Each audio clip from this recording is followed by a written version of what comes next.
Shri Harikrishna Heights येथे अत्यंत व्याजबी दरात 25 अमेनिटीज आणि प्रशस्त पार्किंग सह 2 आणि 3 BHK रेडी पोझिशन फ्लॅट्स उपलब्ध। बुकिंग साठी संपर्क पार्श्वनाथ प्रोजेक्ट 9090787833।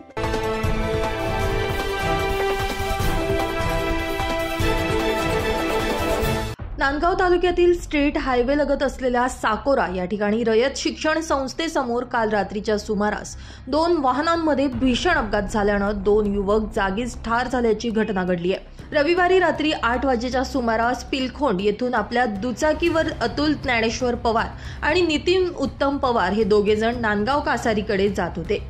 यावेळी पुढे जात असलेल्या कंटेनरला ओव्हरटेक करण्याचा प्रयत्न करण्याच्या नादात हा अपघात झाला आणि यामध्ये अतुल पवार आणि नितीन पवार हे भीषण जखमी झाले। दरम्यान अपघाताची माहिती मिळताच स्थानिक नागरिकांनी त्यांना उपचारार्थ नांदगाव ग्रामीण रुग्णालयात दाखल केलं। यावेळी दोघांचाही उपचारापूर्वी मृत्यू झाला असल्याचं डॉक्टरांकडून सांगण्यात आलं। दरम्यान घटनेची माहिती मिळताच पोलीस निरीक्षक प्रीतम चौधरी आणि पथकाने घटनास्थळी धाव घेत पाहणी केली असून नांदगाव ग्रामीण पोलिसात विठ्ठल पवार यांच्या फिर्यादीनुसार गुन्हा दाखल करण्यात आलाय। तर पुढील तपास सहाय्यक पोलीस निरीक्षक सुनील बडे आणि पथक करत आहेत। मात्र घडलेल्या या भीषण अपघातामुळे संपूर्ण नांदगाववर शोककळा पसरली आहे। अनिल धामणे, 9 न्यूज महाराष्ट्र, नांदगाव।